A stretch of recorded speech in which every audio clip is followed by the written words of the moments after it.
CUNA, the Credit Union National Association, is proud to present Real Life 101 with your host, Joel Chrysler. Together, we're working to educate parents, teachers, and kids about the valuable financial lessons needed for today and in the future. This is Real Life 101.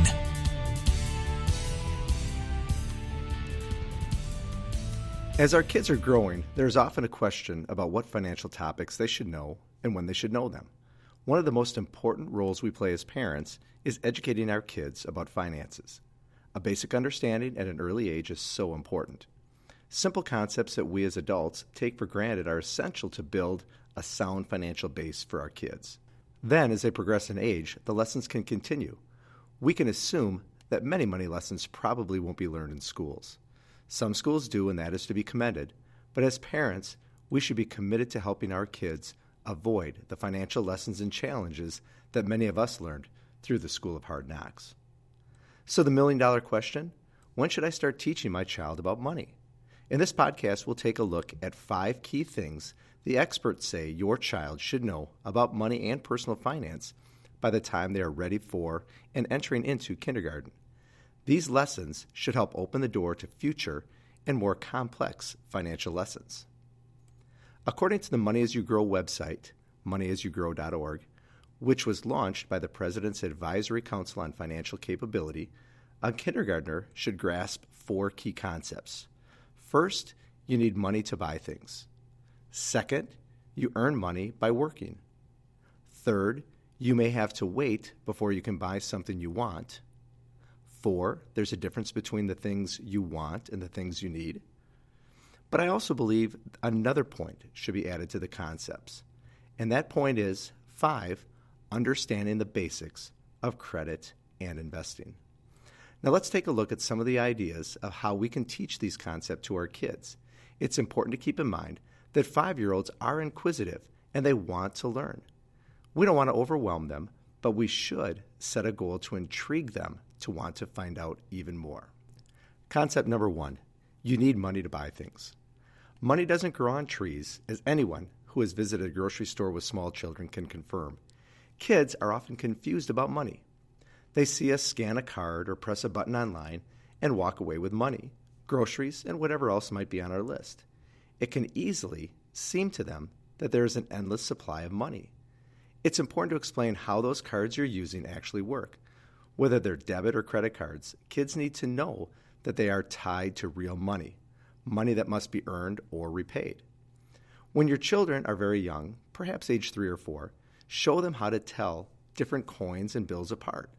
This is a great time to give them a piggy bank that they can use to store up their money.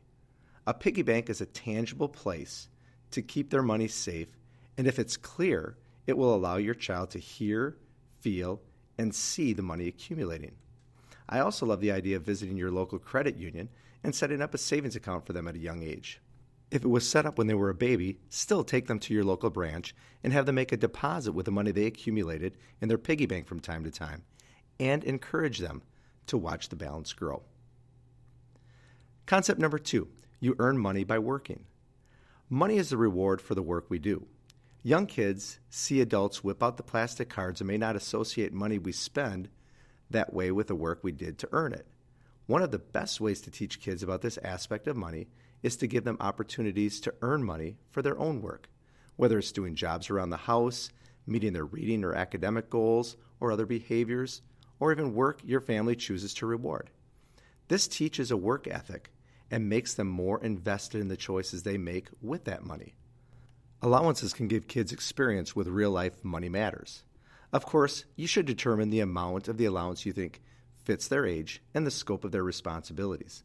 Some parents feel they don't have to pay allowances because they generously hand out money when their kids need it. But kids who get money from their parents as needed have less incentive to save than children who receive allowances.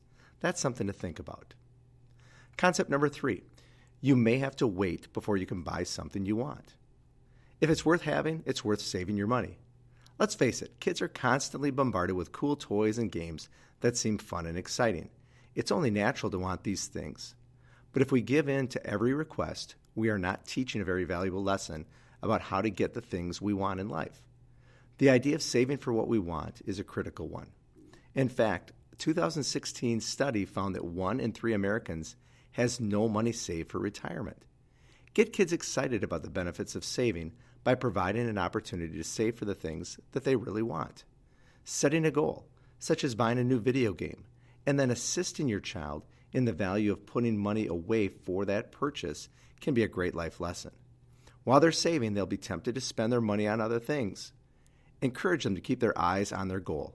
I'm guessing when they make the purchase, they may treat it differently as well. They now have a feeling of not only accomplishment, but ownership.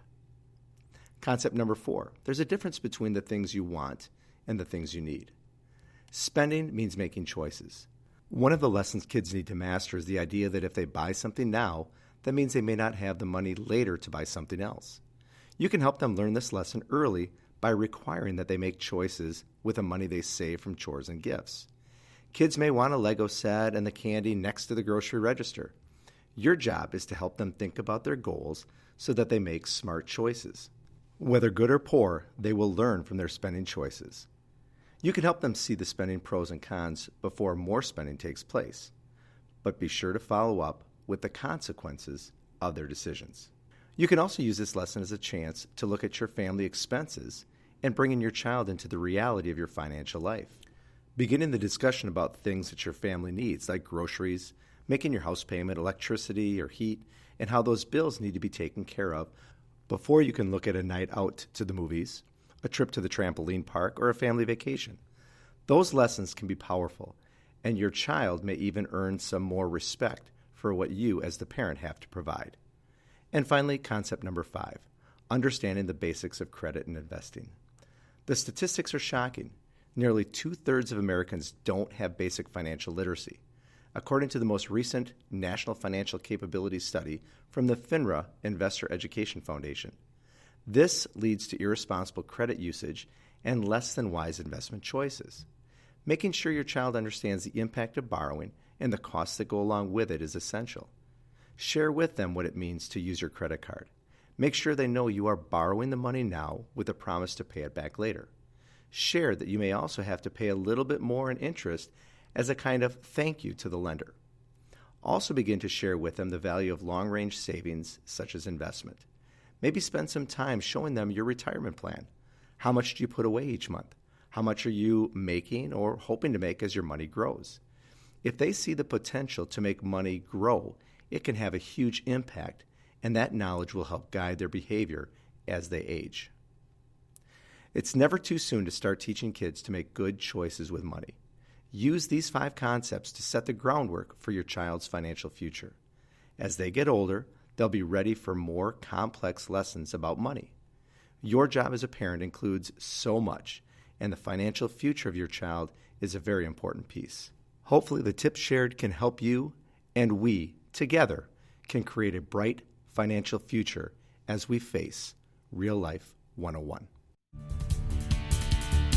Thanks for listening to Joel Chrysler and Real Life 101. Chrysler is a teacher, financial literacy advocate, and internet radio host. He's an annual attendee of the Jumpstart National Educators Conference, recipient of the Economics Wisconsin and Robert W. Baird Excellence in Teaching Award, a 2-time Governor's Award winner for financial literacy, and an advisory member to the Governor's Council on Financial Literacy for the state of Wisconsin. For more information and resources, please check out Kiuna's Financial Resource Center. Visit reallife101.net and be sure to like Real Life 101 on Facebook. Together, we can educate our kids and ourselves to make wise financial choices to create a brighter and more prosperous future. This has been Real Life 101.